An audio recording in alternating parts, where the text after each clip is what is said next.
Good evening, everybody. This is the Zoning Board of Appeals.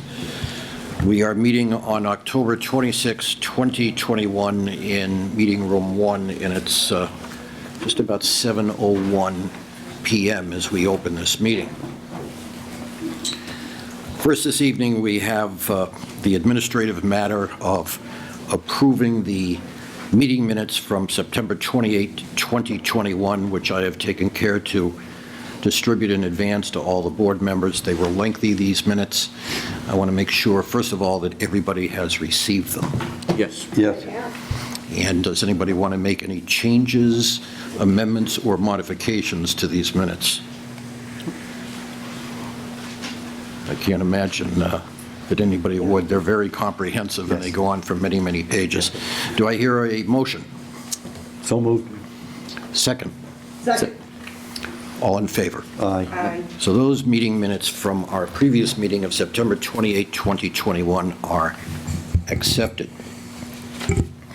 Next, we're going to move with dispatch to our continued cases this evening, the first of which is case number 70-1-2R. The petitioner being VS Mass Smart TPD 1 LLC, appealing the revocation of building permit number 2020-143 to install a 600-kilowatt ground-mounted solar system on property located at 72 Center Street in Carver, which is at Assessor's Map 70-Lot 1-2R, pursuant to Massachusetts General Laws, Chapter 40A, Sections 8 and 15, as well as Section 5223 of the Carver zoning bylaw, on the ground that the petitioner has not increased the height and tilt angle of the solar panels in alleged violation of a special permit decision of the Town of Carver Planning Board. Now, I observe that Mr. Silva has come in. There you are, Mr. Silva. Could you take one of those seats right there, would you mind? And counsel for Valta to his left, please. I'm glad that I don't have to ask each of you to shake hands and come out of your corners and start fisticuffs. Mr. Silva, I understand that a meeting of the minds has been reached on this case. Is that true? Yes, it has. All right, and bring that microphone right up to you. Yes, it has. Please let the record reflect, everybody in this room and also watching on TV, that the board spent some time out on Mr. Silva's farm, and I think we were all impressed with how beautiful that property is and how lovely that operation, that farming operation is out there. It's beautiful. Thank you. I appreciate that. Yep. So you report a settlement on this case. Is that true? Yes. And this is a settlement born of the fact that you objected to what appeared to you to be material changes to the plans that were originally brought to the attention of the Planning Board in 2018 when it issued its decision on in November of that year, November 13th. Is that true? Yes. All right. And counsel, would you like to be heard on this? I just think I would concur that a settlement has been reached. We diligently negotiated this per the board's desire, and we're here to field any questions. I won't make another presentation unless you'd like me to. No. Unnecessary. Do any board members have questions or comments or points of clarification that they'd like to raise? Well, the chair is very pleased that you have gotten together on this. And, I said it before, communication is so important. We seem to be talking more at each other these days than to each other. And I'm happy that you two folks have been able to resolve your differences. I have a question. Sure.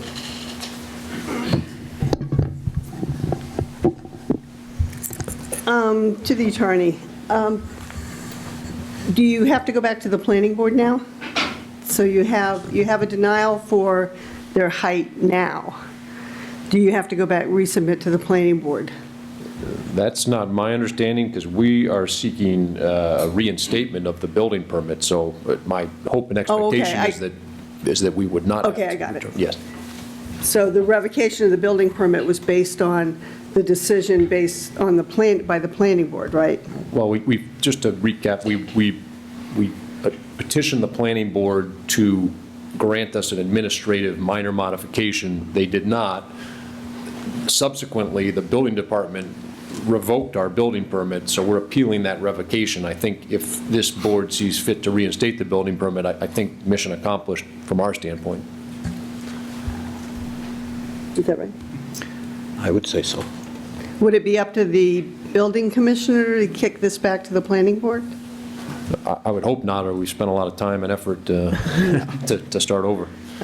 I just want to be clear where the decision that this board has to make and what it means to you. Yes, we're asking you to kindly reinstate our building permit. Okay. Yes. Thank you. Good. All set. Mr. Casey? Good? All right. Do I hear a motion to close this public hearing? So moved. Do I hear a second? Second. All in favor? Aye. And please note for the record that Ms. Fran Mello has recused herself from this hearing. Thank you. I have a couple of findings that I'd like to propose to the board members for their consideration. The first is as follows. The board finds that an increase in the height of the subject solar panels falls within approximately 8 feet 8 inches at a 25-degree tilt angle, as stated in the plans filed originally with the planning board, which plans state that these measurements were, quotes, for general reference only, and that the height was, quotes, approximate. Does somebody want to make that motion? I'm just wondering, before we do that, I wonder if you have to include what the tilt would be, the change in the tilt. Because I think you indicated change in the height, right? The original plans filed with the planning board Yep. back in November 2018 indicate approximately 8 feet 8 inches at a 25-degree tilt angle. Right. This finding asks the board to rest on the proposition that an increase in the height of the subject solar panels is within the approximately 8 feet 8 inches at a 25-degree tilt angle as stated in the plans filed originally. Okay. And then I didn't know whether you had to say specifically what the tilt of the new tilt, is it still going to be at 25 degrees?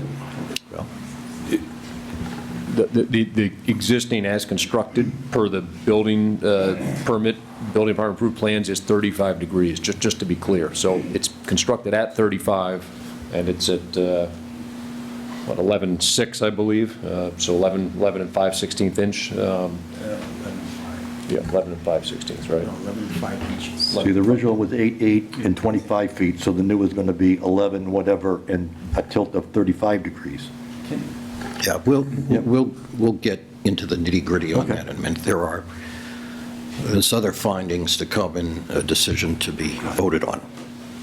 Mr. Silva? Yeah, I have a question. Yes, sir. So it's required by this board to, and I don't mean to elongate this, I'd like to end this as soon as possible, but it's required by you as the board to say that almost 3 feet, exactly almost 2 feet 11 inches, is approximate? Is that what you're saying? The plans as originally filed said that the measurements were, within quotes, approximate.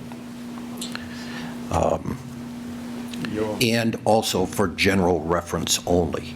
So for us to get to the point that we need to get to legally, in my opinion, we need to go through a couple of findings. This is just the first one. I think it'll all fall into place when we get to the next votes. So let me repeat this again. The first finding that I'm asking the board to consider is as follows. The board finds that an increase in the height of the subject solar panels falls within, quoting, approximately 8 feet 8 inches at a 25-degree tilt angle as stated in the plans filed originally with the planning board, which plans state that these measurements were, quoting, "for general reference only," close quotes, and that the height was, quotes, "approximate," close quotes. So moved. Second? All in favor? Aye. Next finding that I'm going to suggest is as follows.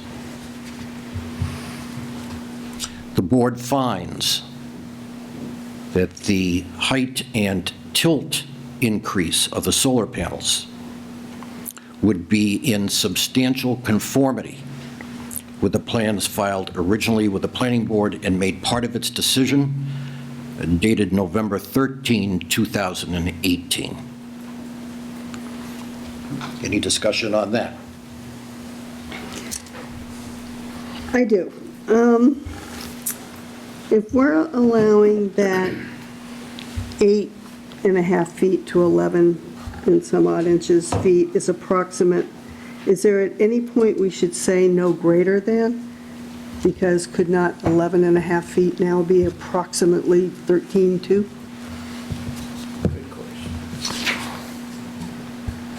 We can add no greater than. I think we should definitely add no greater than what is constructed now. Yeah, I mean, yeah, fine, point of information, it is constructed, and there's no plan to increase the height, so that's, Well- yeah. They got increased once on an approximate, and I don't want the 11 and whatever it is to now become the baseline for the new approximate. Do you understand what I'm saying? No. Okay. Yep, Which we're perfect. kind of changing some rules here, and I want to be really clear where we're going with it. Thank you. Yep. Okay. The vice chair, as usual, is wise, but council is also correct that this solar array is constructed anyway right now. It's a fait accompli. So I'm going to give out this request for a finding again, and I'm going to add the language that you would like. Here we go. The board finds that the height and tilt increase of the solar panels would be in substantial compliance with the plans filed originally with the planning board and made part of its decision dated November 13, 2018, and said height and tilt shall not be increased at any time in the future. Okay. That work? Do I hear a motion to accept that finding? So Motion moved. to accept. And the second is by the vice chair. All in favor? Aye. These two findings then have now been voted on. Next, we vote on a decision, which is supported by these findings. I would suggest something along these lines. In accordance with the authority granted to this board under Massachusetts General Laws, Chapter 40A, Sections 8 and 15, as well as Section 5223 of the bylaw, this board hereby reverses the revocation of the building permit number 2020-143, subject to the following. 1,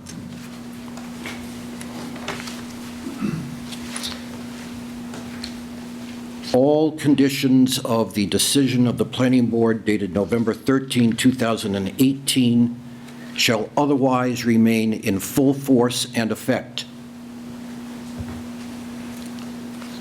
And 2, the agreement between the parties dated October 26, 2021 shall be made part of this decision and is incorporated herein by reference. That's a long one. Let's take a moment to discuss this, if anybody has anything they want to say. Can you repeat the second part? Yes.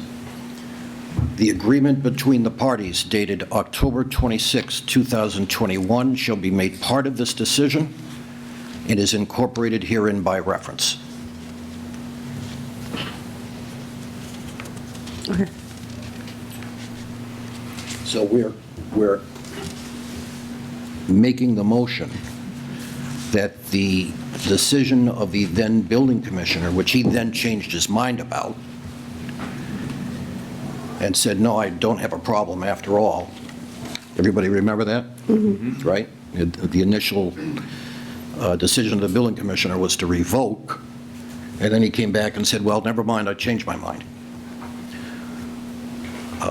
And then the planning board said that it continued to have some issues that, Mr. Silva brought to their attention. So we are reversing that revocation of the building permit, which remains in effect as we sit here right now,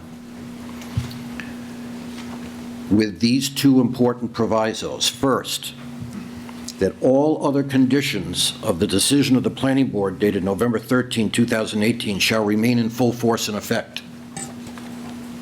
And two, the agreement between the parties that we've just been made aware of, dated this date, shall be made part of this decision and be incorporated herein by reference. Everybody clear on this?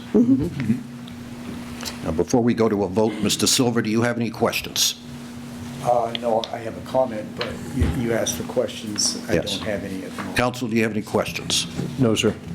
Mr. Silva, what's your comment? Quickly, please. Well, from what? If it's complimentary of us, we'll take it. Yeah, okay. I somewhat understand that part of this procedure for you to get from point A to point B and to approve what we've come up with, it's required by you to take the stance on each suggestion that you made. I'd be derelict to say, well, let me ask you this question. Why is these procedures that you're taking to rectify everything that everyone done as correct, to go to the procedure we got now? I'm not sure that I understand the question. Yeah, okay, I didn't phrase that the way I wanted to. Why are we voting the way we're voting? That's correct. Okay. So right now, the building permit has been revoked. This project has been stopped. No, I understand that, all that. So unless we vote to reverse that revocation, Okay. the project will remain stopped. All right. Counsel, you understand? Did I answer your question? Yeah. Okay. Counsel, do you have any questions or suggestions? Nope. Satisfied with this? I think our preference would be that this amendment to the lease, the settlement, not be public record. I mean, if you could incorporate it by reference without including it, I think that would be preferential to my client. I don't know if I would agree with that also. Okay. We can include a redacted, would that be satisfied? I mean, the financial terms, I think, are sensitive to Mr. Silva and Exactly, I Walter, understand so, They're personal. Should we take the reference to money out of this and then leave the rest of it as part of the public record? Would that satisfy you? Absolutely. Okay. I think we can just make reference, exactly, I think we can just make reference to an agreement reached by these parties, which is not included as part of the public record. right, I think Mr. Silva will have, civil redress if we don't honor the terms of that agreement, Right. I don't think you want to be dragged into that again. Come on. Oh, I just live for this stuff. Oh, yeah. I think if we just incorporate a reference to an agreement reached between the parties dated 10/26/21, but we do not include it in our decision, because then it would become part of the public file, and we don't need that. Absolutely not. Okay. Thank you. All right, so let's break this up since we're going back and forth on a couple of things. The first vote would be to, in accordance with our authority under the applicable state law and local bylaw that I quoted before, that we are reversing the revocation of building permit number 2020-143. So moved. Second. Second. All in favor? Aye. And subject to that reversal, First, all other conditions of the decision of the planning board dated November 13, 2018 shall remain in force and in effect. Somebody want to make that motion? So moved. Second? Second. All in favor? Aye. And what we were just talking about, you two, the agreement between the parties dated October 26, 2021 shall be made part of this decision. Do you want to add any language beyond that?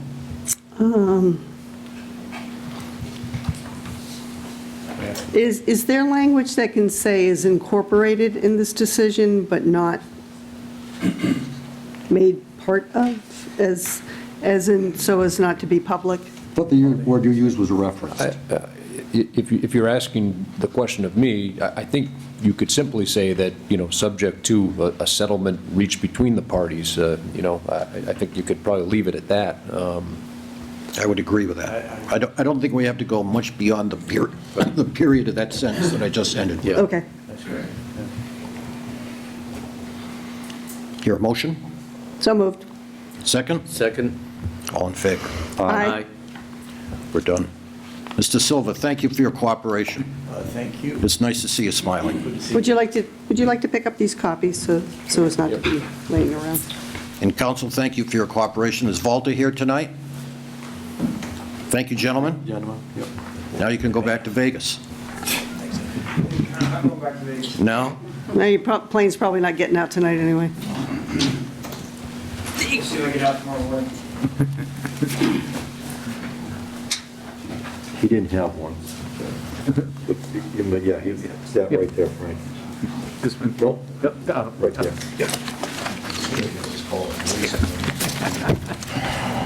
Your yellow Thanks. copies now? I think you had 5, so, yeah, just take care of them. Yep. Thank you. Good luck, everybody.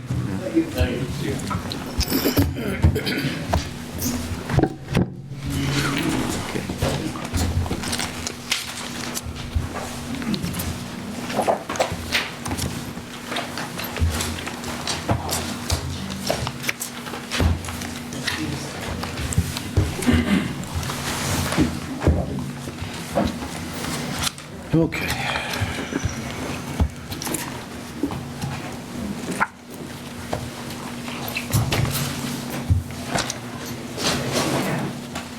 Next is our other continued matter for this evening,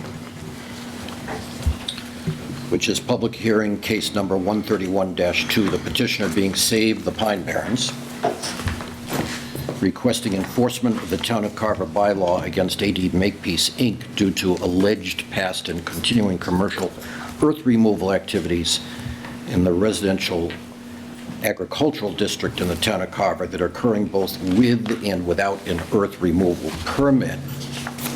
And then there are 6 properties listed. You need them? I got it. Yeah, I got it. 59 Federal Road, 46 Federal Road, Hammond Street, Golden Field Solar, Tohonet East Solar, and Hammond Street Solar.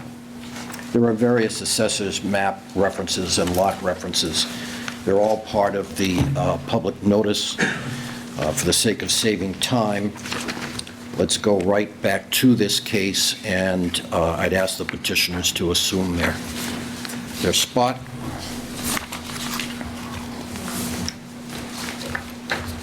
Thank you.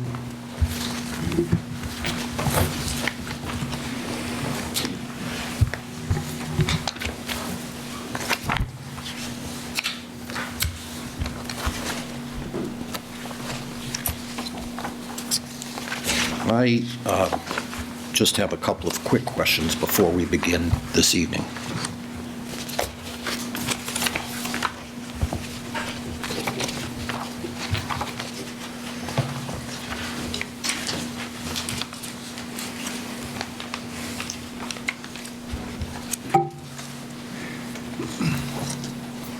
Is it the position or request of the petitioner in this case that it is seeking from the Zoning Board of Appeals this board, a cease and desist order against A.D. Makepeace for all sand and gravel operations being conducted in the town of Carver, or to order the building commissioner to do so.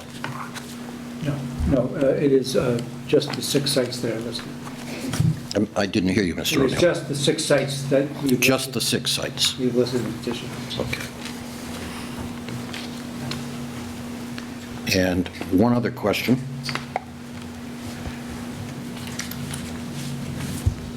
I looked at the application again, and I noticed that there was a reference to bylaw 5321. Can you educate me as to what 5321 refers to?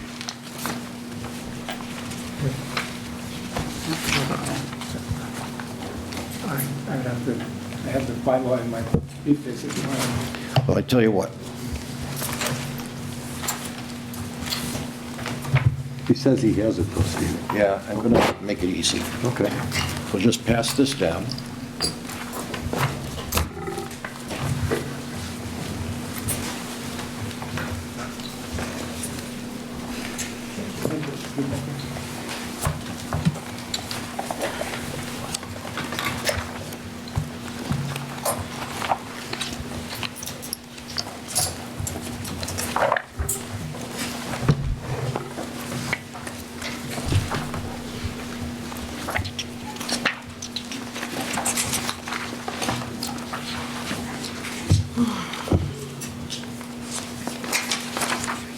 It must be a typo.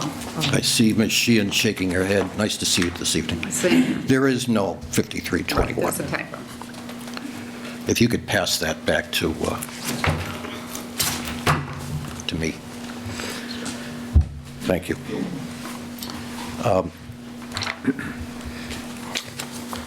Mr. Crossan here tonight? Yes, sir. Why don't you assume one of those chairs there?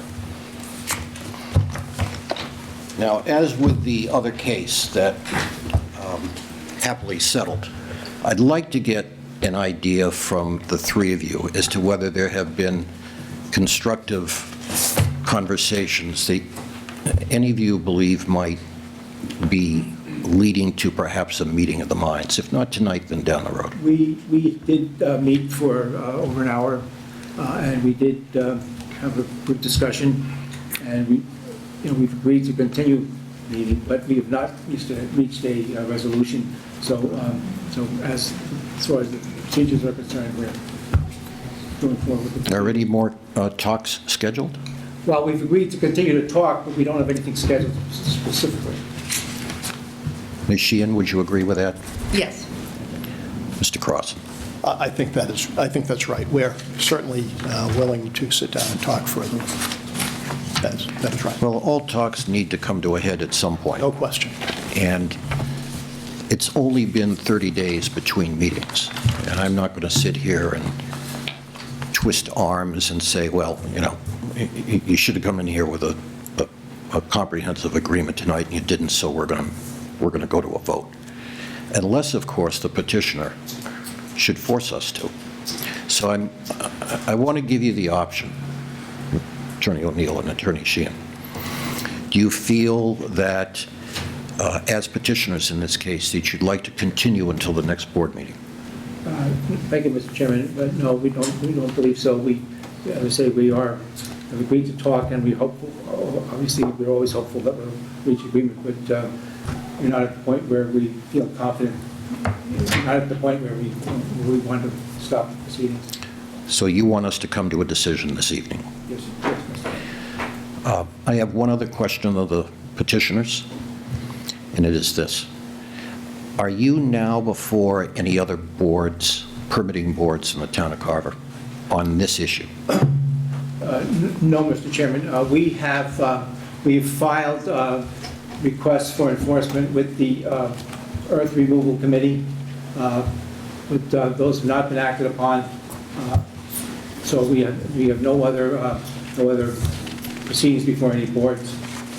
All right, so you're waiting for a date to go before the Earth Removal Committee? No, we don't expect to, because there's been no hearing scheduled, there's no much of a response. There's been no decision to any of our requests. Since So- our last meeting, not to interrupt, since our last meeting here, have you requested to go on the agenda of the Earth Removal Committee? Well, no, we have not, but we feel that would be a futile gesture, because we've made multiple requests of a few of the Earth Removal Committee that have been unsuccessful. Okay. Futile.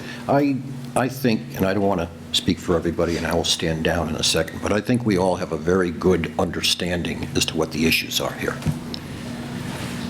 The petitioner has presented its positions eloquently and sincerely, and they're obviously dedicated folks.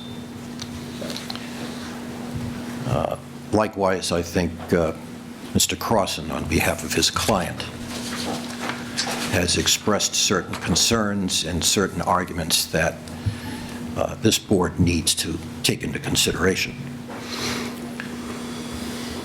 Mr. Crossan, do you have anything further to say?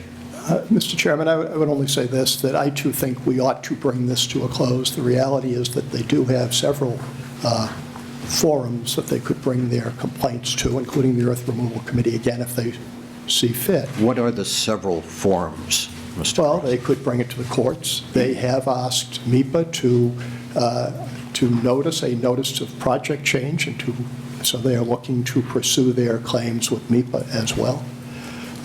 And they have put various parties, including Makepeace, on notice of their intent to bring a 10-citizen suit.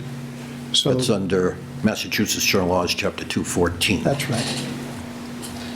So your argument is they have plenty of irons in the fire and plenty of possible forums to which they can go. That is my view, Mr. Chairman. I'd moreover state this. We are more than willing to sit down and have good faith discussions with them. We don't believe they're going away, and we would like to try to find a solution to that. That being said, I do think that the law with respect to the jurisdictional issue and the timing is clear, and I don't think they're properly before your committee. So I, too, would like to see this come to a close. I don't think it'll harm their position with respect to other boards or harm their ability to have conversations with us. We're willing to talk to them anytime. Mr. Chairman, we have a short 5-minute video that would present the whole situation very clearly and concisely. We'd ask the board's permission to allow the video to be played. Mr. Chairman, I would object to that, if I may, please. Summarize the whole issue, all the allegations. I'm not going to rule on that objection until I first consult with the other board members, but I will say again for the record that, speaking for myself, as an individual board member, I was impressed with the level of advocacy 1 month ago when we were all here in this room. You, Mr. O'Neill, you, Ms. Sheehan, and you, Mr. Crossan. Thank you. I get it. I understand the issues. I think the other board members do as well. But to your objection, does anyone feel as if they need to see this video at this point in time? Anybody want to be heard on this? Not all at once now. I actually went online and did take a look at it, so I've seen it. Seen the video? Yes. Oh, okay. Ms. Mello, are you good with or without it? I am good without it. Likewise. Same. Ms. Clark? I would only be willing to view the video if we were going deeper into testimony on both sides, On the merits, you on the mean? merits, yeah. So your objection is sustained. Thank you, sir.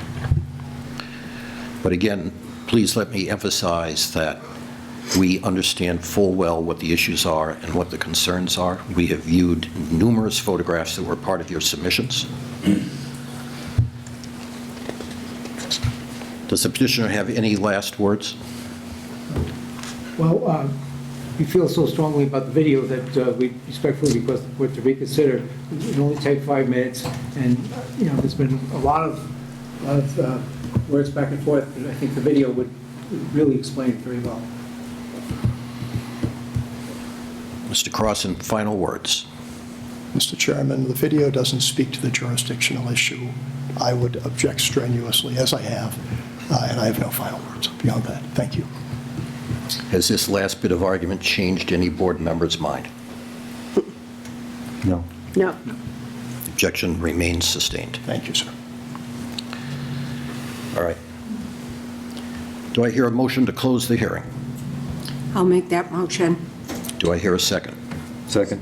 All in favor? Aye. Now, as with the previous case, I want to go through some suggested findings. These build on each other, so we'll take this in bite-sized pieces, okay?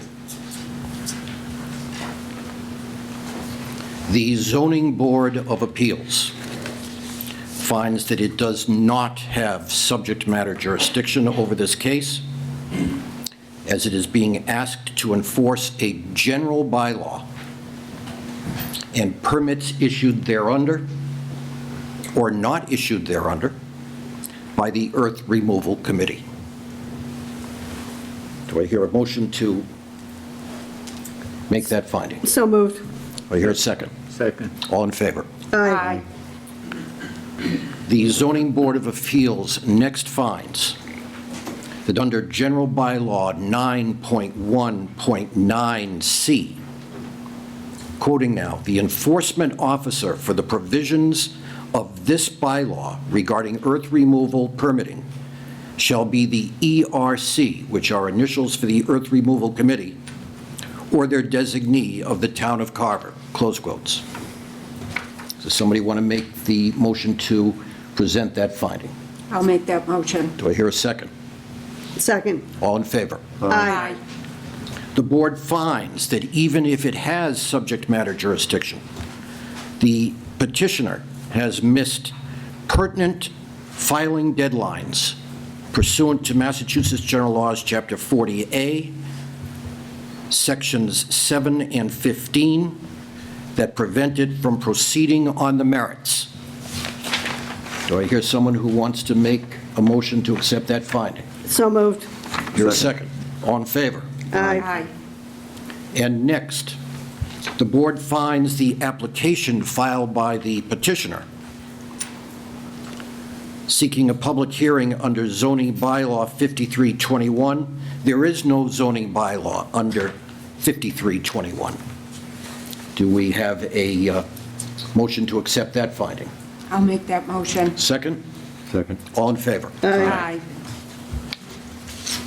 Let's go to the decision. The board declines, the Zoning Board of Appeals declines to award the relief requested by the petitioner. That is a cease and desist order against AD Makepeace for the 6 sites listed in their application, as well as in the public notice, for all sand and gravel operations being conducted at those sites. And we decline to order the building commissioner, who is also the zoning enforcement officer for the town of Carver, to do so. Everybody clear on that one? Do I hear someone? So moved by Mr. Poirier. Second. Mello? All in favor? Aye. So this case is over at this level, but I have another, and I trust, final comment to make, and a fervent and hopeful request of the parties. Mr. Crossan put his finger on something that I think was very important a few minutes ago. The Save the Pine Barrens group and Ms. Sheehan and Mr. O'Neill are not going to go away.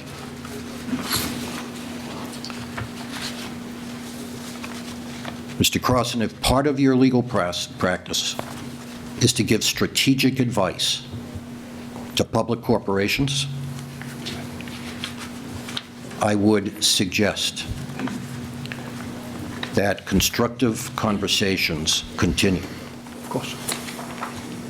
either at the local level here in the town of Carver before the Earth Removal Committee or any other board that you think has appropriate jurisdiction, and if necessary, in court. The issues which the petitioner raised are important ones. They may or may not have merit once full and complete fact-finding has been done, but they are important and serious allegations. And from a public relations standpoint, for a company like AD Makepeace, which is so important to this area, I would imagine that they would have an interest, a compelling interest, in trying to reach some sort of resolution with these folks, and vice versa. There has to be some sort of middle ground here, some sort of compromise, some sort of understanding or meeting of the minds that you folks can get to. It's hard for me to accept a no. No, it can't be done. It's really hard for me to accept that. So I ask Mr. Crossan that you consider encouraging your client to continue these substantive discussions and give them the excellent strategic advice that I know you're capable of, And likewise, petitioners, it takes two to tango. That's all. Good night. Mr. Chairman, thank you. Ladies and gentlemen, thank you all. Thank you.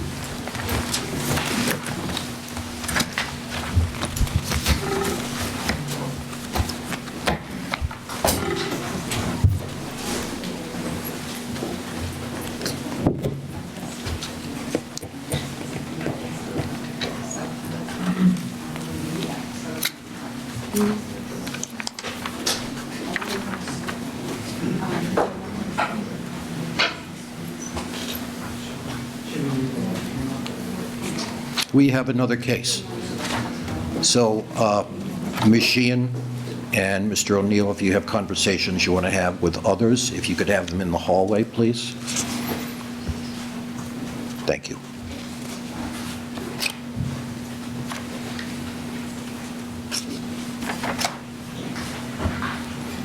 Okay. The next matter on our agenda for this evening is case 131-4-3, the petitioner being Industrial Tower and Wireless LLC, requesting a special permit pursuant to sections 4600, 4660, and 4676, and sections following of the Carver zoning bylaw for property located at 0 Federal Road in Carver. Assessors map 131, lot 4-3, so as to construct a 150-foot monopole wireless telecommunication facility in the Industrial A District. The special permit request is made due to the fact that the tower must be set back from public ways and residential uses a distance of at least 3 times the height of the tower. So, that is our new public hearing for this evening. Who is here for the petitioner? Hello. Like, is it here? Your choice. Okay, I will choose here. Hi, I'm Shana Gallinan, I'm General Counsel for Industrial Communications. Have a seat. If this board would allow, I would like my colleague to set up our PowerPoint presentation. All right. Okay? And what is your name, please? Kevin Delaney. Kevin, nice to see you. And Thanks I'm sorry, to both could of you you. repeat your name? Yes, I'm Shana Gallinan. Shana. Okay. Thank you. And Rick Vosi is also with us. He is our CAD supervisor. Where are you, Rick? I should have guessed. You know, you got the hat going and the supervisor jacket on. Thank you. So thank you, first of all, for your patience while we waded through those first 2 cases. No problem. While Kevin is setting up, I will just introduce us a little bit more, Mr. Chair. We're here seeking a special permit, as you read from the notice, to construct a 150-foot monopole tower at 0 Federal Road in the Industrial A District. Industrial Tower and Wireless actually owns the existing site over at Shoestring Road in the Yogi Bear's Jellystone Park, Cranberry Acres land. That was permitted back in July of 2013, and Ms. Vice Chair, I believe you sat on that board at the time. Great. Next slide. Thank you. So as you'll see on this map, the proposed location is in the southeast boundary of Carver, and the proposed tower will fill a coverage gap and provide seamless coverage along Federal Road, Cranberry Road, I apologize for my pronunciation, but Tehonet Road, and the proposed tower will also provide coverage to the southern portion of the Miles Standish State Forest. This board approved a tower at this same parcel back in 2014, and I believe that Chair Gray, Vice Chair Clark, and Board Member Mello sat on that board at the time. It was for AT&T. This proposed site is at a different location, but on the same parcel. We identified that there was still a coverage gap in that area, and when we went back to negotiate with the property owners, we wound up finding the site that we're proposing to you this evening. So Kevin will take you through the site and the coverage study. Take it away, Kevin. Again, good evening. My name is Kevin Delaney, and I'm the Engineering and Regulatory Compliance Manager for Industrial Tower and Wireless. So I'm going to go through a series of slides that show the basic outline of the site, where it's located, and the general rundown of it. So our first slide, and I believe you have all this in your package that was submitted with the application as well, so there's no new information here. But this is a Google overlay of the site plan, which shows the site itself. And it looks like my pointer won't point on the screen, so you'll just have to bear with me. But the site will will have an access driveway that's going to be 12 feet in width, and that's going to be within a 25-foot wide access and utility easement. The access driveway, which you see from Federal Road going to the square point on the right side of the screen. I have no idea where on that diagram you're talking about. Just, Would it be easier? would you mind pointing it? I can go up there, but my pointer won't point on this. No. Can you Stand up there? stand up? And Absolutely. Yeah, really. kind of- Yep. Do I need a microphone, or is it okay? No. Your voice carries. Yeah, Okay. I hear you. So this is much easier for me. Yeah. So this is our proposed access driveway to the site. Again, it's 12 feet in width, and it's about 450 feet in length. And that 12-foot wide driveway is within a 25-foot wide access and utility easement to the compound area itself. There will be a security gate at the entrance to the driveway in a little bit, so a truck can pull in off the road safely, park in front of the gate, unlock it, and gain access to the property. There will also be, we're proposing a one utility pole near the entrance to the site, and from that point all the way to the site, all the utilities are proposed to be underground. The site also shows, the site plan also shows the proposed area of tree clearing.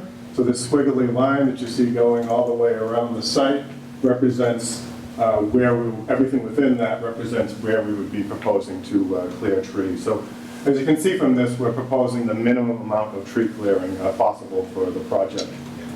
There's also a turnaround at the site here for vehicles to turn around before they get to the access gate. I'm sorry, Kevin.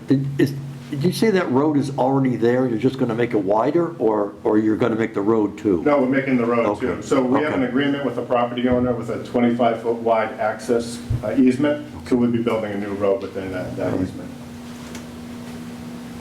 This zooms in a little bit better so you can see it a little clearer. The turnaround area is right here. We have a lease with the property owner for a 100-foot by 100-foot area, which represents this. And within that 100-foot by 100-foot area, we're proposing to construct an 80-foot by 80-foot fenced compound. So the fence itself will be 8 feet in length, in height rather, and there will be an access gate right here to get into the compound that's 12 feet. The proposed tower was mentioned by Shana, is a 150-foot monopole tower, and that will be in the center of the compound. Within the compound itself, you have the shelters for each individual carrier surrounding it, as well as ice bridges going to the tower. There's a meter bank at the site as well, that's where the utilities will come in, and there will be a meter there for the power company to read. Within the site itself, there's 6 inches of 3/4 inch crushed stone is the material that is there. There is, again, just to emphasize the fact there's a very thick amount of vegetation and trees around the proposed site, so it will be very minimally visible from the road when you're driving past the location. And as far as traffic flow to the site, once it's constructed, it's typically about 2 or 3 vehicles, maybe a month, that go to the site. It's an unmanned facility, so the impact on traffic in the area is very minimal.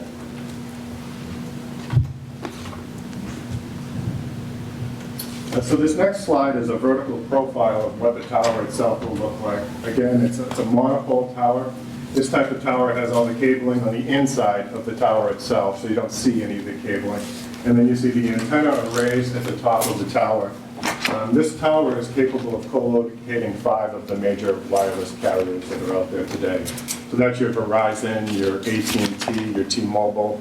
Dish Network is a new carrier that's coming to the market now. They're currently building out their systems, and there'll be another option for consumers to buy their phones and use their service. And so we have additional capacity for the future. One of the common questions that gets asked is, will this tower have a light on it? It will not. We received FAA approval from the government that says it does not require lighting. We understand in the past the town has preferred to have a light on it just because there's some crop dusting in some areas, and if that's something the town wants, we have no objection to it. This next slide is just an example of what that compound actually looks like in real life. So this is a facility, one of our facilities in Gilmanton, New Hampshire. It was actually constructed last year.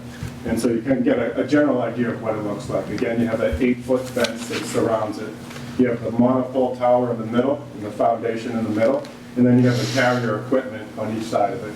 The meter bank, utilities on the outside, everything running to the site is underground and unseen, except for at the street where we have to tap off one of the utility poles.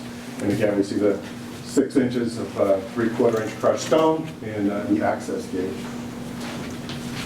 Hey, Kevin, just to refresh me, how far, I know you said it, how far back from the road is it going to be? The driveway is 400, it's around 450 feet, so I don't have the exact number for the tower, but somewhere around there, from where the driveway access to the street is. No, it's 150. 150?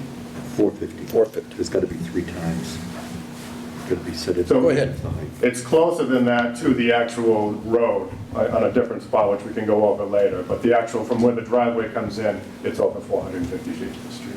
And the driveway would look like that, crushed stone and just dirt. Gravel, yeah, exactly. This is just an example of a gate for your reference and what one of our gates looks like. This would be the gate when you pull off the road and just set in a little bit for a vehicle to park, unlock, prevents unauthorized vehicles from getting onto the property. And this last slide is just an example of monopole towers, so you have an idea. I know most of you probably know what they look like, but just in case you don't, this is one of our towers in Ware and a few of our sites in New Hampshire. So the next thing I want to discuss, I don't know how clear or how easily you'll be able to see that, but I want to talk about computer modeling, coverage, and propagation studies, and how we came to choose the site, and why we chose it, and exactly what thought process went into this. And so what we did was we conduct RF propagation studies using computer model programming. And with propagation software, which is computer modeling, we can enter information for all the existing sites in the area, information like latitude, longitude, ground elevation, tower height, frequency, and the software looks at all the existing terrain and tree vegetation in the area and gives you coverage studies, which have been submitted to this board, and I will be going over those. This is something that's widely accepted by the industry today to find coverage gaps and to display what coverage is for carriers. So this is how we find suitable sites for the carriers, with a view of co-location in mind. So So after a gap has been identified, a search for the right site takes place. So first we need to find if it will work from an RF coverage perspective. So we need to look at the area, the height of the ground in the area, the tree cover, vegetation and things like that, compatibility with nearby towers. Then we need to look at constructability. Can we build it? Is it going to require a 2-mile road, a 3-mile road where it would be unfeasible economically to build it? Then we need to find a willing landowner available with land and that we can lease the property from. Then we need to take a look at the zoning perspective to see how it fits in zoning. And we need to look at wetlands as well as co-location capabilities in the area. So first thing we do is identify all the existing sites in the area, which is what this slide shows you. Our proposed site is right here in the center, it's a blue dot off Federal Road. And so we identify all the existing sites in the area. So the first site to the north, and I'll just identify a few of them and then quickly go through it. The first site to the north is our site in Carver off of Shoestring Road. That's 2.4 miles away from our proposed tower now. And we zoned that back in 2000 and constructed it back in 2000, and it provides wireless services to Tremont Street and the surrounding area. And often, if you drive on that road, you might not even know that it's there because if it's where it's located, it's hidden well behind trees. So I think it speaks a lot to how we choose a site and try to find a site that's least intrusive as possible visible. Our next site to the north is 6.9 miles. It's also our site in Plymouth, and then just going around is a Plymouth Verizon site. 4.7 miles away, there's a Wareham Verizon site, American Tower, SBA. But within Carver, the closest sites are our site that I mentioned, the site located at Cape Cod Ready Mix, and then also a site off of Route 58 that's owned by SBA that's 2.5 miles away. Cape Cod Ready Mix site is right here. So this next slide puts all that information, and this is the coverage studies that were submitted with our application. It takes into account all those existing towers that I just mentioned to you and comes up with a coverage study that you have in front of you. And just to briefly show you what the lines are, the green lines that you see here are the town lines. So of course we have Carver, Plymouth, Wareham, a little slice of Rochester here, and Middleborough to the east. The red lines represent the state roads. So of course we have Route 58 that goes through Carver, Route 495 in the Wareham, Middleborough area, and then Route 195 that goes off of that. These crosshairs, which you might not be able to see up here, represent those existing tower locations. So the blue square and the crosshair next to it are the existing towers that are out there today.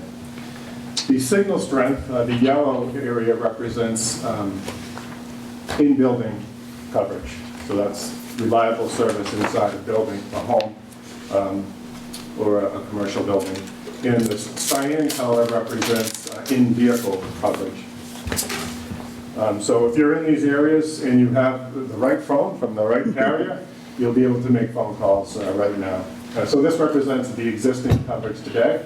And our proposed site is in this area right here. In a moment, I'll show you what our coverage will look like from that site. White area represents no coverage or unreliable coverage. So this is what it looks like. I'll go back and forth a few times so you can see that.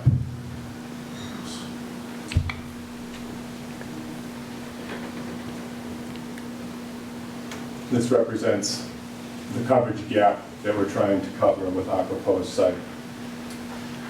This coverage gap, as Shana had mentioned, covers some secondary roads. It covers Federal Road. It covers residents and businesses that are around there, and a good portion of Miles Standish Park. Now, this is not an area where initially the carriers were looking at. Initially, they wanted to cover the main thoroughfares, the interstates, the state roads, and such. But now that most of those areas are covered, they're looking back at these secondary areas to provide coverage, and mainly because they have a mandate for public safety to provide the service in these areas. So that's what the carriers are coming back and looking at now. And you see that initiative a lot with FirstNet, who works with AT&T in their public safety program. And so, we speak about public safety, we think about the police cruisers that are out there on the road today. Most, if not all of them, have a terminal in their laptop where they need to look up information on a registration, find out, what, if the person is potentially dangerous or not. And all that type of system and networks work on the backbone of the carriers. So it's either Verizon or AT&T FirstNet that they're most likely on. And that's what we're looking to do, is to provide coverage for not only the people who travel those roads, but as well as public safety. So just to summarize on the coverage gap, it is an existing gap in personal wireless service in town, and we believe that this site is the only site that will provide the best solution to covering that gap. I just want to go through a few more slides. Let's see if we can kind of get to a head here and try to wrap up. Okay, well, let me give it back to Shana then, and let her talk about some of the special permit requirements. Thank you. We're asking for. Thank you, Mr. Chair. So I would just like to point out that this property is in the Wireless Communications Facility Overlay District, which my understanding is the entire town of Carver, pending specific criteria be met with the application. So it was my understanding that we needed to comply with the submittal requirements of site plan review, particularly section 3130 of the zoning bylaw. And in tab 2 of your handout, I have filled out the site plan review checklist, and we have requested waivers from 5 sections from showing that detail on the plan. Would you like me to go through those? I think they're self-explanatory, don't you? Sure, I certainly agree.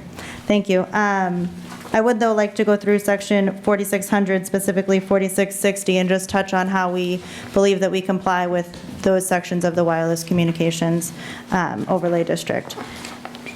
So as Kevin mentioned, the proposed facility is capable of co-locating 5 major wireless carriers. Between this facility, the existing ITW site on Shoestring Road, and the other existing sites that Kevin illustrated, ITW will be able to provide space and fill coverage gaps for all major wireless carriers in the market and serve the communications needs of the town.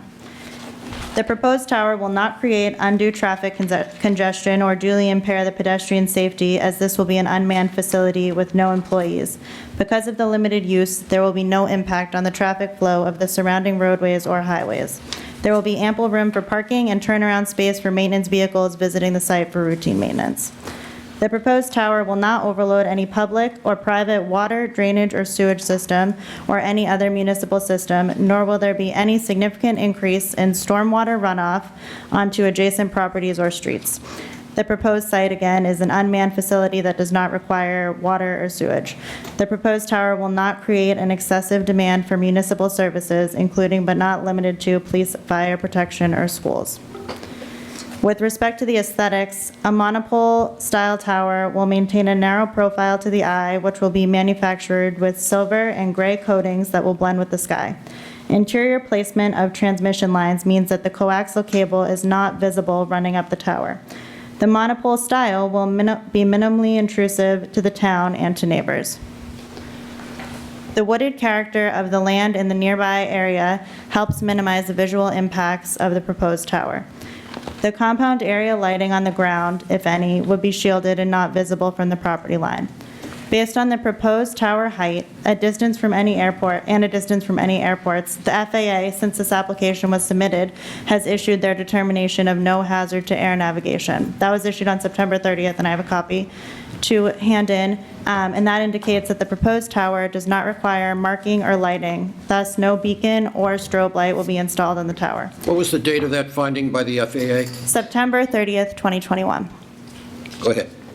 And the facility will not generate any odors, and it is not located in any wetlands. As previously stated, Industrial Tower and Wireless owns the tower on Shoestring Road in Carver, as well as the underlying land. We're an active taxpayer in the town of Carver. And further, the proposed tower will fill a coverage gap and provide seamless service along the roads previously mentioned, as well as the southern portion of Miles Standish State Forest. With respect to emergency services, wireless communications serve a key lifeline during storms, natural disasters, and other emergencies.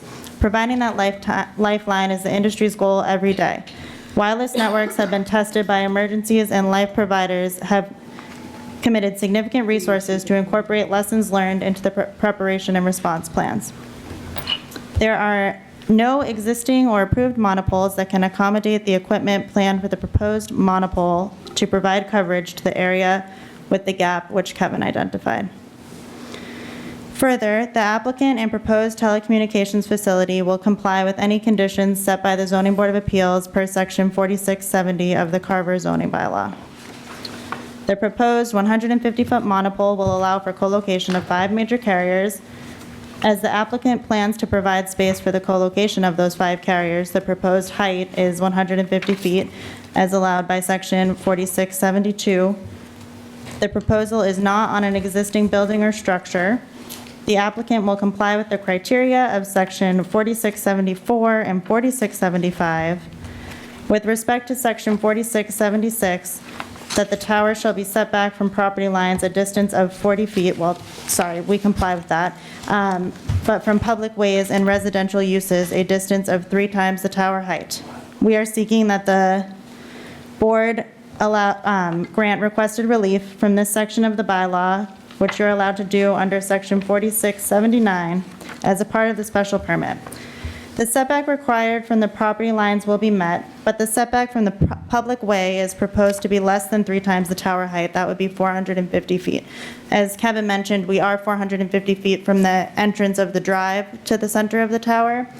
But if you will just look at this slide here, you can see that, so where Federal Road is right now, which Kevin will so kindly show, that's Federal Road as it exists. However, there was a county layout per decree number 1478 back in 1973 that had a different line, which Kevin is now pointing out. From that line, we will only be 347 feet. From Federal Road as it presently exists will be 423 feet, which is less than the 450 feet required. And on the next slide, you can see here with the dotted line where we would be if we were to build the tower 450 feet from the line of the county decree, which would be in existing ditch area, drainage area, and way too close to the wetlands. So that is why we're requesting that this board include that section in their special permit relief.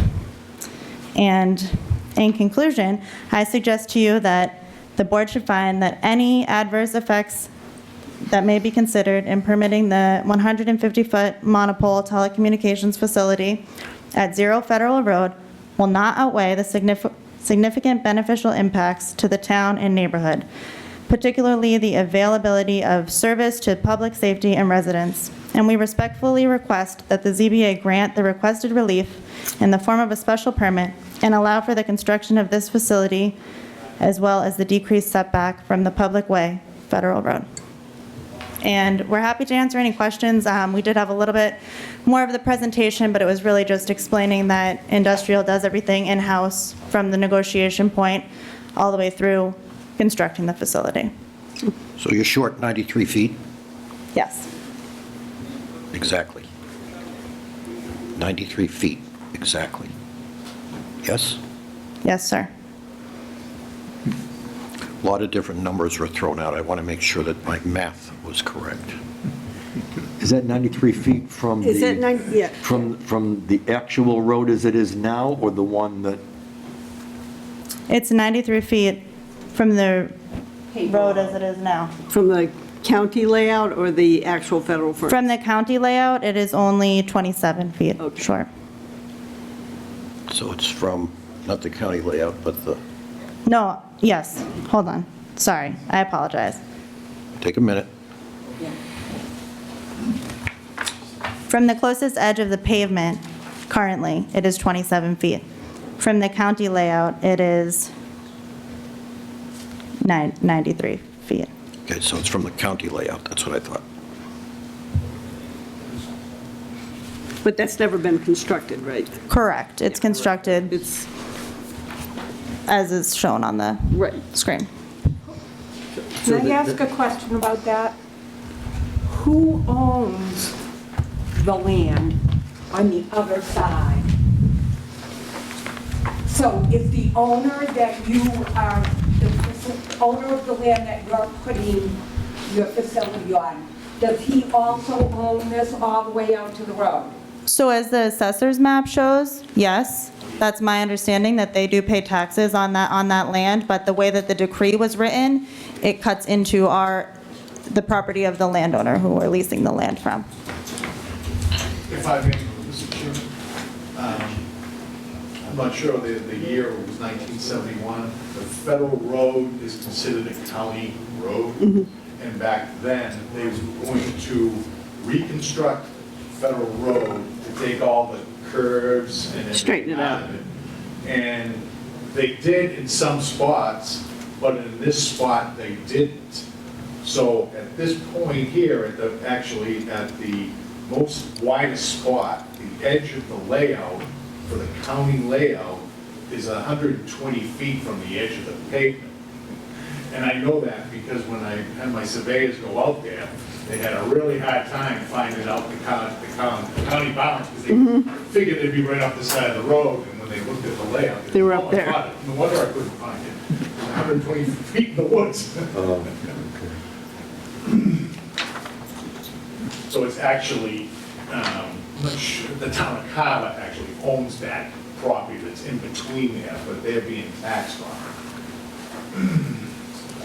it. Is there a recorded layout that reads that the distance between the old road and the new road was going to be given to the town of Carver?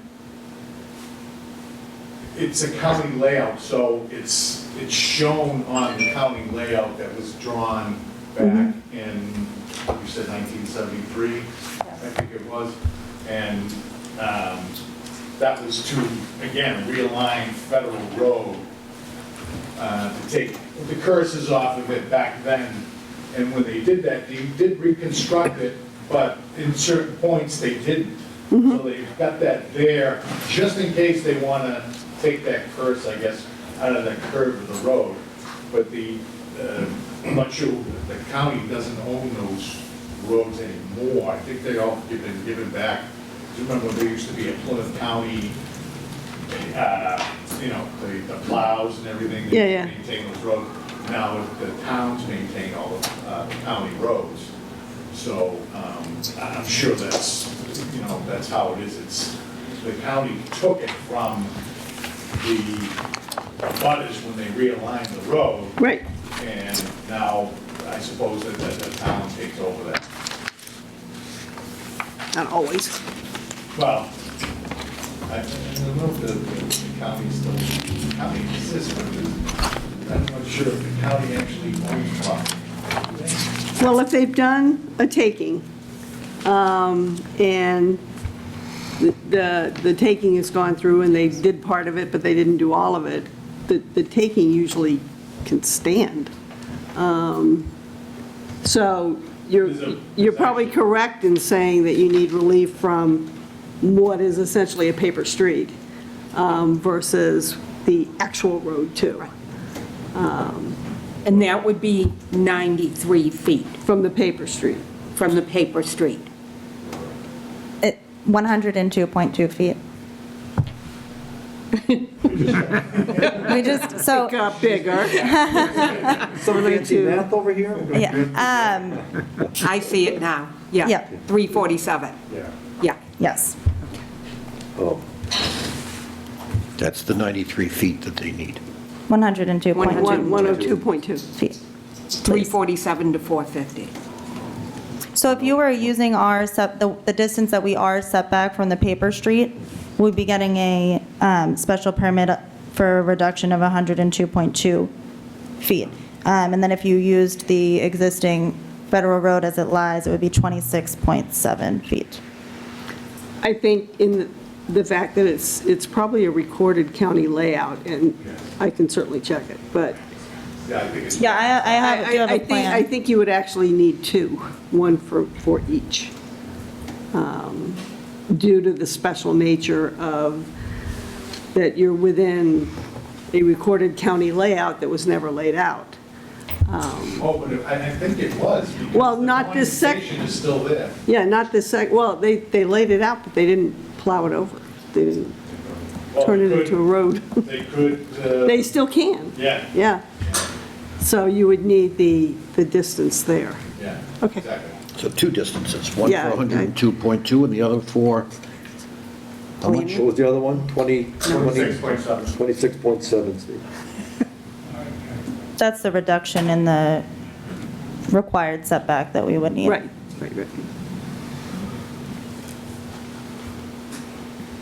Any Are there other any questions? houses near there? No. No. Okay. Any other questions from the board? The only other thing I know that we've done, even when the FAA has said, don't put a light on there, we always require one because the nature of our airport is that, you know, the state police fly out of there, Med Flight flies out of there, the Cranberry Boggers all use helicopters. Did you want to speak, Mr. Weston? Okay. Thank you. But we always require a non-invasive, non-blinking, stationary little red light on the top. And it's just I know the FAA says you don't need one, but it's also just the special nature of the town where Cranberry Boggers fly helicopters, and they're used in, you know, harvesting and setting up the crops in the morning. So our existing tower actually has one of those lights that you're mentioning on it, and it's not required. So we have no objection to that. No one ever does. So I think there's one on every single tower. And I've been doing the towers since they first showed up. Any other questions or comments from the board? Everybody good for now? Yes. Members of the public, anybody wish to be heard? Attorney Sheehan, if you folks could withdraw. Thank you.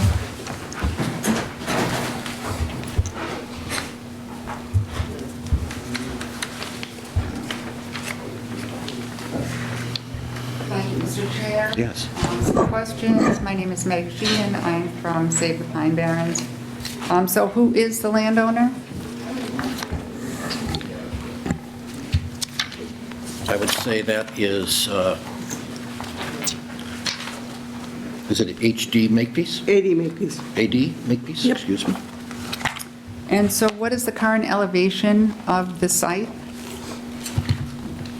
Do you have an answer for that, petitioners?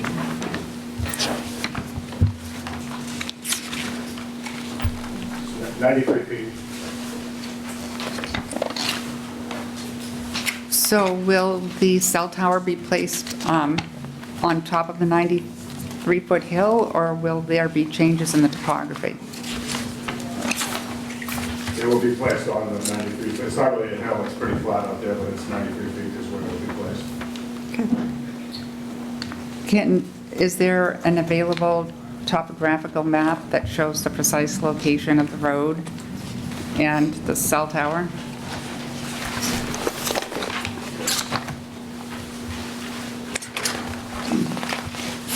Sheet 3.1. 3.1, okay. Are those available in the ZBA office, I assume? Okay. Maybe you could put that up on the screen so everyone could see it, if that'd be Is that possible? available on the screen?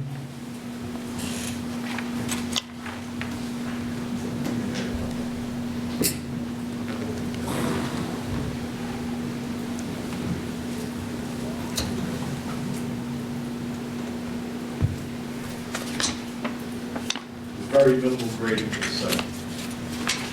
Will any earth be taken off-site? No.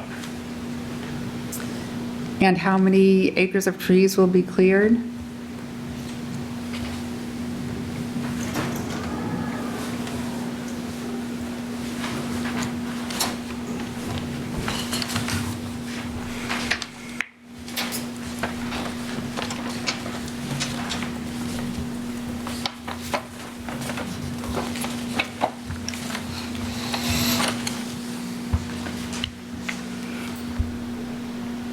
Approximately 0.27. That's for the road and the, That's the access drive and the compound area. I came up with .29. But I'm guessing here. and so what's the distance to the Wankenka River? I don't know where is those ones you were. We don't have that answer presently. So as far as what you refer to as, or the applicant referred to as the ditch and being close to wetlands, has there been a survey with the Natural Heritage and Endangered Species Program, which this is near? Yes, and there was no the wetlands are shown on the plan, and we are beyond the 100-foot buffer zone. And the ditch is actually, if I may.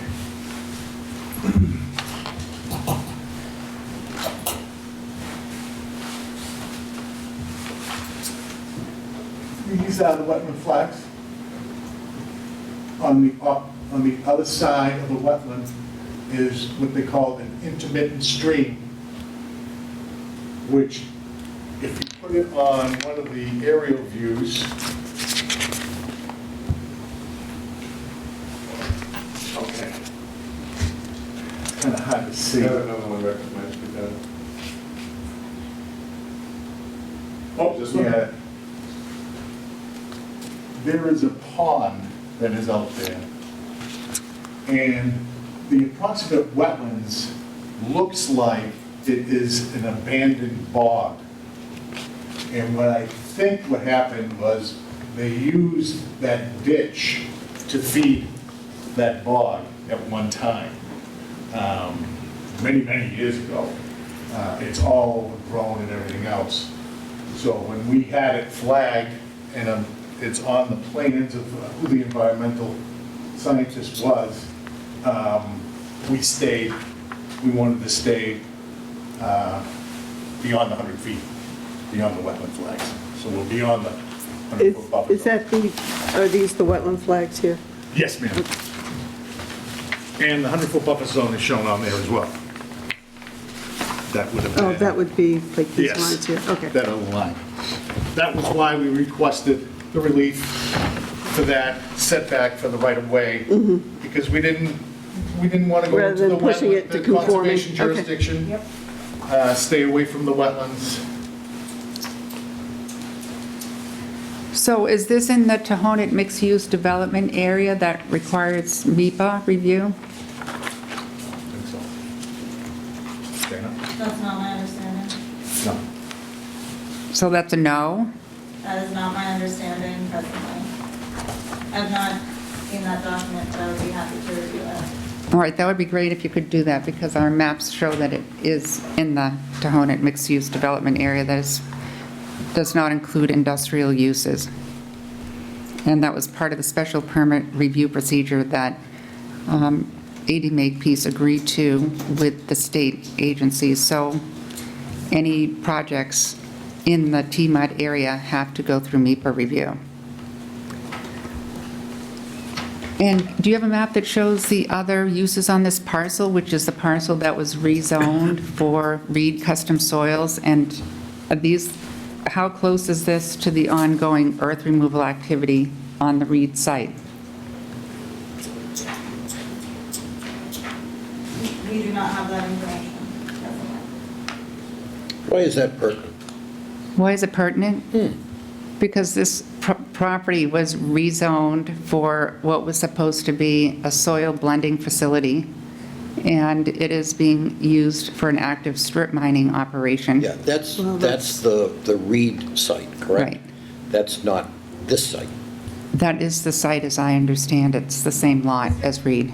Chair, this wasn't a site that was listed in the notice for the hearing before this. It wasn't my understanding that this site was impacted by the reason that you were here. What else do you have, Ms. Sheehan? I would like to clarify that whether or not this is the same lot that was rezoned industrial for purposes of the Reed Custom Soil site. I understand that's the only industrially zoned parcel in that area. So it would seem that I don't have the special permit for Reed in front of me, but that is the only parcel there that is zoned industrial. And so this is on the same lot as Reed Custom Soils, where there is ongoing earth removal activity, which I observed myself today. This lot is the southern lot abutting Ocean Spray, isn't it? Yeah. Yes. Okay, thank you. So And- does that mean it's not the same lot? Wait a minute, hold on. Ms. Mello? Does that mean it's not the same lot? I don't know, I don't think so, because I think the Reed lot that she's talking about is north of Ocean Spray, isn't it? I don't know the area that well. Counsel, can you give us some guidance on this? So in the zoning map that I reviewed again earlier today when I saw these properties on the agenda ahead of this evening, that Ocean Spray lot for map 131, lot 42R, that's the lot to the north of our property. And that, it's my understanding, is also industrial A. Our lot is map 131 for 3R, which is a separate lot, not part of the Ocean Spray lot. That's why I asked you the question I did. How is this pertinent if it's separate lots? so the only lot that I have seen on any map that is owned by AD Makepeace that is zoned industrial in this area is the Reed Sand and Gravel parcel. So maybe that's something that could be clarified as to which lot this is on and what are the other industrial uses on this lot. And are those industrial uses, such as the commercial mining that is going on the Reed lot without a permit, whether that is on the same lot as this project? Counsel, can you clarify exactly where this is the next time? Because I think Sure. we're going to have to come back, and also on the MEPA review question. Sure. Those two questions specifically. Ms. Sheehan? One more question. The entire area was identified by Mass Historic as archaeologically significant for Native American cultural sites. Including this piece here? Yes. So I know that this site does require an archaeological survey and review by Mass Historic Commission for that reason. And I don't know whether that has been completed or not, and whether the board has information about that. Counsel, has that been completed, do you know? Mr. Delaney? So it is in process, and it is not completed yet. I will say that the... When do you expect it to be completed? Should be completed within 30 days. Okay, so by the time we come back next. Right. I would like to state, though, that the AT&T site that was previously approved here passed all the NEPA obligations, especially Section 106 with the Mass Historic Commission. I know that for a fact. If I may, NEPA is not Section 106. It's part of it. No, it is not. Well, let's not get into back and forth. Section 106, to inform the board, is the National Historic Preservation Act, and this project would require review under that, and it would require consultation with both the state and federally identified tribes, so that would be the Herring Pond Wampanoag tribe, as well as the Mashpee and the Akinna, since this is identified as culturally and historically significant land by Mass Historic. Got that? I do, and those tribes have been notified already.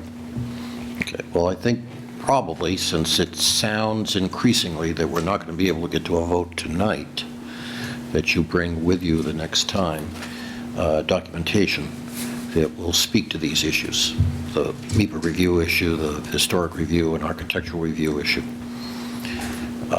and whether this piece is close to or contiguous to the Reed operation. Okay? You mentioned AT&T was looking at this lot. Do you know why they?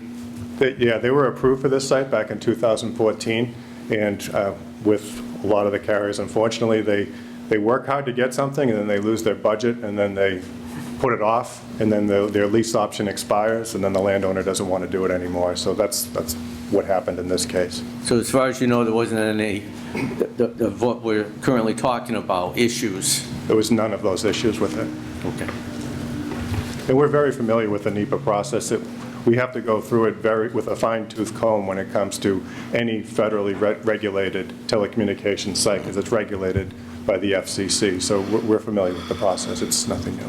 All right, so you can give us some information about that next time? Absolutely. And the architectural/historic review that Ms. Sheehan asked you about. If you have waivers or sign-offs or any indication that the various tribes have been notified but have chosen for whatever reason or purpose to stand down, that would be helpful for us to have in the file. And of course, the Reed issue that Ms. Sheehan raises, which I think you should be able to answer quite definitively for us.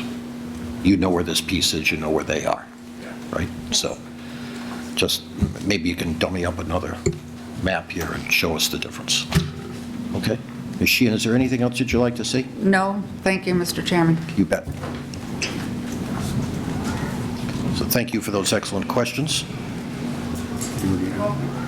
Does, We're finishing sooner rather than later. does any other member of the board have any questions or comments? We got somebody in the audience. I know, but we'll do the board first. Sorry. Oh, not really. You good? Yeah, for right now, yeah. Everybody good? Everybody go to this end. All right. Questions or comments from the public? Yes, sir. Come right up.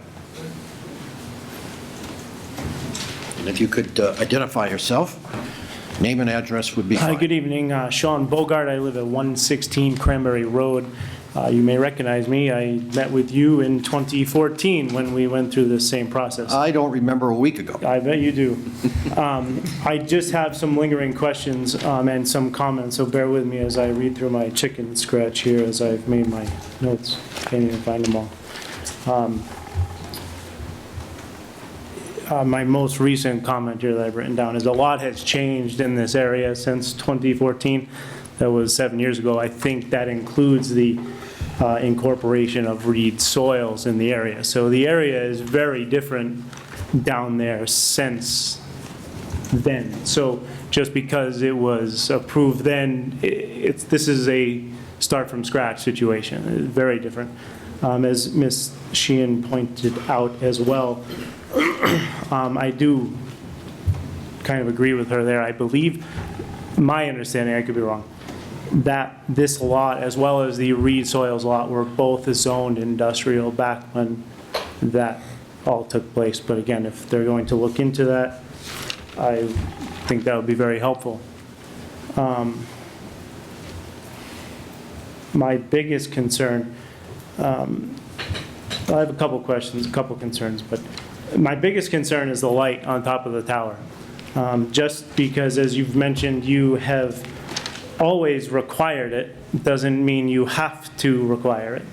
And if I recall, in 2014, it may have been conditioned not to put a light on the tower.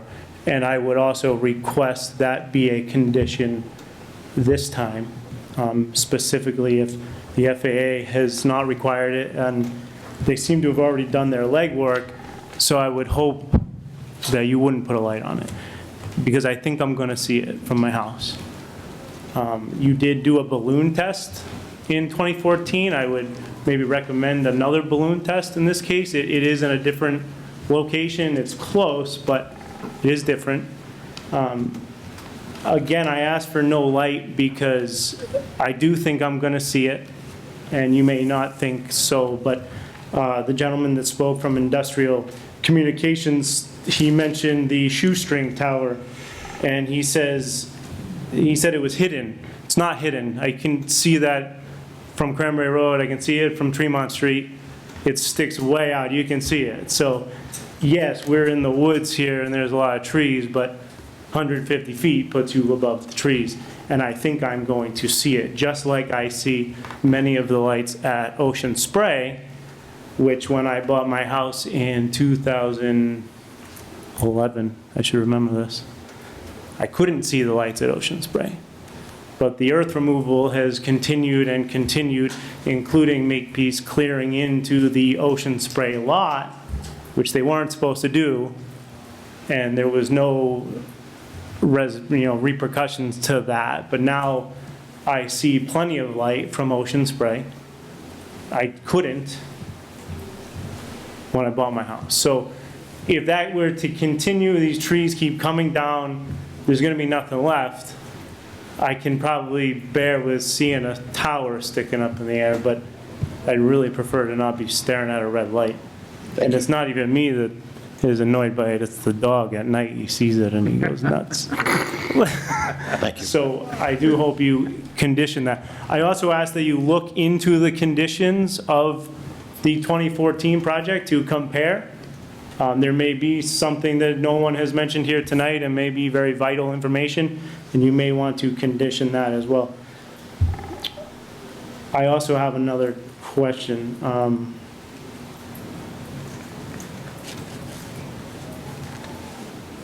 Just curious, they say there's a coverage gap, which I agree. My service in my house isn't great, the chief will tell you. But really, there's nobody down there, let's be honest. So who cares about the campgrounds that are seasonal in the state forest when people are probably trying to camp and not be attached to their cell phone? So other than driving up and down the road, is there truly a need? Or what is the demand that is truly driving this? Are there numericals that say we're looking at X number of customers, and there's not a lot of customers down there? So I'm not surprised they didn't do it in 2014. But I think that's all I have, so. Great. Thanks for your Thank you. Your points, and before I take the next comment from the public counsel, could you provide the board the next time with a copy of the FAA letter? Yes, I can provide it this evening. Okay, I don't want to take the only copy from your file. I don't have, I have a copy. Okay. Young man? Hopefully he's looking at me. I don't know. I am looking at you. Identify yourself and give your business address, please. So my name is Fire Chief Craig Weston, 99 Main Street. I just had seen this tonight, was unaware of this project. In the past, it has been quite a number of years since, through zoning, and the town has approved a cell tower project. In the past, I just wanted to make the board aware. There's always been a cooperation between the zoning board and public safety for all matters, but specifically when communication towers are proposed within the community. I do ask that continue. We were not aware of this proposal, so we would ask moving forward if you would communicate with public safety, and that certainly can go through the fire department, as in these types of matters we do represent police, fire, and EMS. Although I strictly want to talk about public safety in this type of incident, we normally work with the zoning board on some conditions that we have as far as public safety, obtaining the top spot of the tower, communication space at the bottom of the tower in a controlled environment that is backed up by a generator. And those are usually conditions that are put forth when a project like this is approved by the zoning board. Again, I'm not aware of the specifics of the project. I am aware kind of the proposal in 2014. But again, as presenters before me have stated, conditions change and so forth. So, okay. Well, this evening, Chief, is the first time this board has seen this application. Okay. So what I'm going to ask the Chief to do is to provide a letter with your specific requests or expectations. Sure. And provide that to the petitioner, as well as a copy to the board, so that when we come back at this, we'll see what we can do. But the chief is right. Historically, it's been the practice of this board for you folks to get the top position, and also to have some space at the bottom for your generator, feel safe. So, we need to take a look at this the next time around. I'm a little baffled why this wasn't presented as part of your initial remarks, and this was something that I was eventually coming back to because I saw you in the audience. But I'm glad that you spoke up. If you hadn't, I would have. So, having said that, and knowing now what we would like to see the next time, and also from you, hopefully we can engender some communication here that will get us to that elusive meeting of the minds. I appreciate that, Mr. Chairman, and certainly the applicant, feel free to reach out to us, and we'll certainly reply as appropriate. Absolutely. And I just want to add that I've been on every cell tower hearing since they started in 1999, 2000, and I mean, our last one was probably 2014, until this one came up, I kind of forgot about him. But he's exactly right. We used to notify you, send you a copy, let you know, because your concerns were always valid. And I remember we have conditioned that EMS gets the top spot whether they want it or not, and they have space on the tower, and they have space in the cabinets down below, and I seriously just can't believe I forgot that. We're all human. I apologize. We're all human. Thank you. Well, you don't have to apologize. No, Thank you. I This feel I was do. something that should have been communicated to you from the planning department. Yeah, we used to do it. When we get to this level, it's, the horse has already left the barn. So somebody down there, in my opinion, probably should have reached out to you and said, hey, we have a monopole thing coming up, and, here's your notice. Okay? But we'll make this right and see if we can get everybody together on the same page here. All right? Great. Who else wants to be heard? Well, I don't see that anybody else wants to be heard, so that's good. In the past, we've always done a site walk. I realize we probably can't get anywhere near this one. We did do one in 2014 because I remember it was kind of in a sand pit kind of place, right? Does the board feel they want to at least drive out there, or? Can we get a helicopter for a flyover? I won't go. We don't have the budget for that, but we will accept volunteers. I think I remember going out there before. We did in the Not to 2014, digress, but yeah. on the issue of the light. Yeah. And I remember we could see it way off in the distance. just Well, we above had to the tree line. drive up Cranberry Road to finally Yeah, see it. Yeah, I remember now. I think I remember the dog and the kids. I will pull the 2014 decision and see what it says. But on the issue of the light, just commenting amongst all of us here. If the petitioner is able to present a letter from the FAA saying that there is no hazard,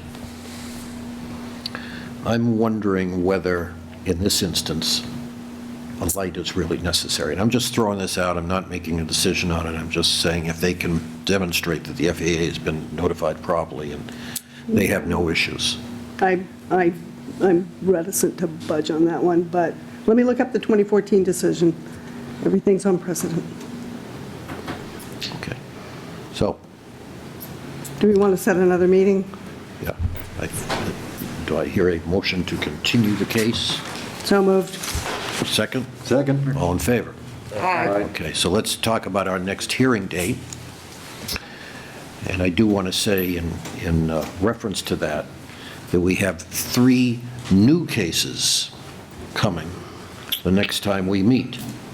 So it'll be this one continued case and then 3 new ones. So we'll get through as much as we possibly can that evening. Having said that, do we have a date that we can all agree on in November? How about the 30th? Do you need extra time to make sure all the paperwork is in that you're requesting, that we're looking for? We believe we'll have it by November 30th. Okay. If we don't, we could come and ask for, I mean, the week before that's Thanksgiving Yeah. week. I'm not available that week. Should be after. Surprisingly, I am. Are you available on the 30th? Everyone available on the 30th? No. She isn't. She's not. Oh, you're gone? So- I'm sorry, I'm not available on the 30th either. Okay. Well, you have to be here. I can do the week before, or I can do the week after. You can do Thanksgiving week? Yeah, it's Tuesday. I think you should push it off to the first week of December. That would be the 7th. Is that a, 7th is fine, 22nd also fine, or the 21st. 23rd. 23rd or 7th. 23rd or 7th are okay with me. Thank you. December 7th. Pearl Harbor Day? Easy day to remember. Yes, it is. Okay, I'm good. Well said, Mr. Casey. Yeah, I'm not available the 23rd or the 16th. Why don't we do December 7th? Okay. I will call this case first. Now, I want to read a letter into the record, and then I want to recapitulate what the expectations of this board are with regard to the additional questions, most especially raised by Attorney Sheehan tonight, and the documentation that this board would like to see. First, the letter, which was given to me as I was sitting down this evening. It's over the AD Makepeace Company letterhead, signed by James Kane, President and CEO, who says, "Please accept this letter as a show of support for Industrial Tower and Wireless's petition for a special permit to construct a cell phone tower on an unused portion of our land." This is AD Makepeace land. That area of Carver has continuously been plagued by extremely poor cell service, which has had a negative operational impact on our company as well as at the Ocean Spray Receiving Station on Federal Road. The lack of cell service in the area also poses a safety concern in cases of emergency. This proposed cell tower is a much-needed addition to the area. In addition, this project, albeit with a different tenant, was previously awarded a special permit by this body on April 10, 2014, signed James Kane. But we also know that this site is different than the site that was permitted back in 2014. So it's not apples to apples either. But we will make this letter part of the board file. Let's talk about what we want to see. We want to see a copy of that no hazard letter from the FAA, which you say you have. We want information about the NEPA review. We would like to know some more about the architectural and historic review and what the position of the tribes might be, if any, concerning this project, if any. And we also expect you to address the Reed custom soils question that Ms. Sheehan raised. Those are our expectations. We'll also pull the 2014 decision. Ms. Mello, you're in charge of that. Yep. Please, and if you could email that out to the rest of us, I would be most grateful. Yep. You're going to take these files back anyway, as you usually do, and at that time you can look that up. Again, that's not apples to apples and oranges to oranges. We understand that this project is different, especially in terms of its location, than what we voted on back in 2014. We'll take a look at the light issue again up here and decide whether that's something that we need to insist upon. As I understand it, again, we're 102.2 feet short based on the Federal Road County layout, right? And 26.7 feet short based on what? The road is If you go all the way to Tremlin Street, correct? To the road as is, right? Right. Road as is, yes. Yeah. To road as is. Yeah. So either way, no matter how you measure it, you're going to need relief. Yes.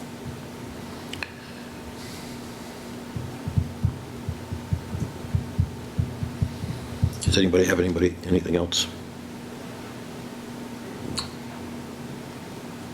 Sure? Sure, wait for December 7th. December 7th, yes. And we'll be in communication with the fire chief. Yes, that's the other issue, public safety, thank you. Would it be appropriate as part of that to ask the fire chief for safety purposes how he feels about the light? Sure. Well, that, you know, I'm going to let him write to us as to what he might want to see. And you're going to be, as you just said, in communication with public safety anyway. You can raise that lighting issue as part of your conversations. Okay?